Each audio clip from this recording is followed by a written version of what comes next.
All of us have way too much complexity in our lives, too many devices, our kids going a million different places. At work, we have all kinds of things we're supposed to be doing.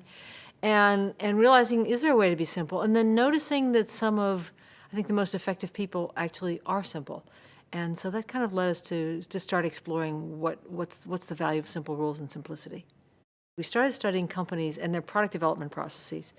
And we realized that there were companies that had these very complicated product development processes. And what would happen was they would do the wrong product really efficiently. And conversely, we would see these other companies where there were no rules at all, and they were having a great time getting nothing done. And we saw that then again, there was this sort of intermediate, a few simple rules. Who's in charge of what kind of a product do we do? But just maybe 4 or 5 rules that sort of constrained what people did, but yet gave them some flexibility to innovate. There's really 3 steps of coming up with simple rules. One of them is, what's the objective? What are we really trying to achieve here? Is it revenue? Is it growth? Is it notoriety? So what's the underlying objective, business objective we're trying to achieve? And so profitability and growth, for example, would be 2 different things.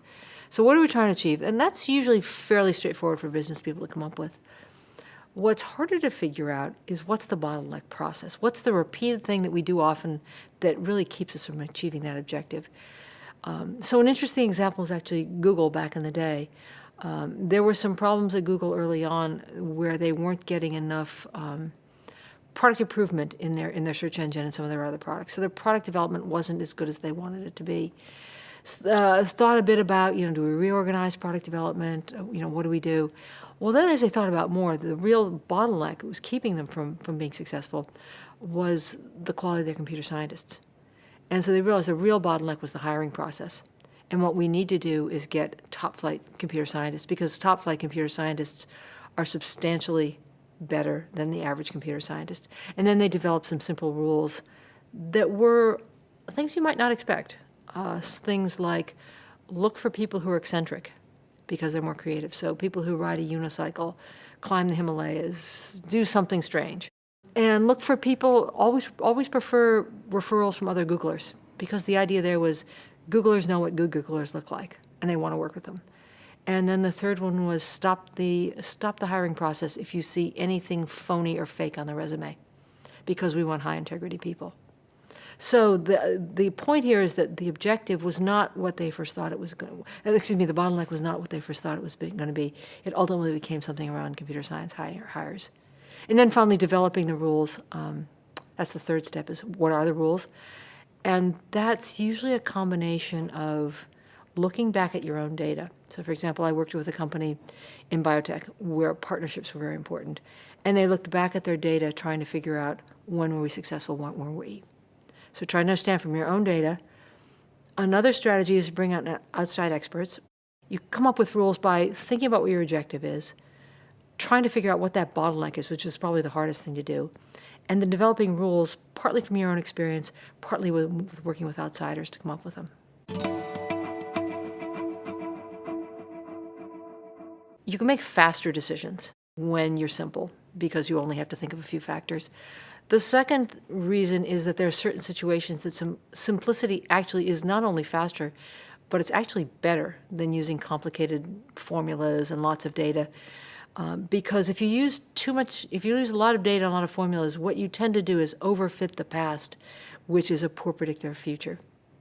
So it's actually, because what you're trying to do is predict the future. And given, let's say, you have a set of data, and there are multiple ways you could fit that data, the simplest fitting of that data is the most likely to be predictive of the future. And then it's better because people actually do it. So for example, if I give you, 3 rules to remember for partnerships, or 3 rules to remember for investing, or dieting, you are more likely to remember it and do it.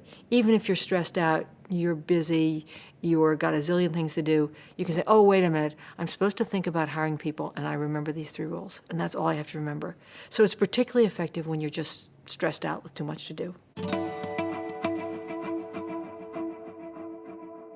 it works best when you involve the people in your organization. So not just you at the top deciding what the rules are, but getting the talent below you thinking about it and participating in the process of coming up with the rules, looking at the data, testing them out. The stopping rules are the hardest to learn. When do I back off? We're trying to sell to a client, and when is it time to say no? We're developing a product. When is it time to stop? We have an investment. When do we sell it?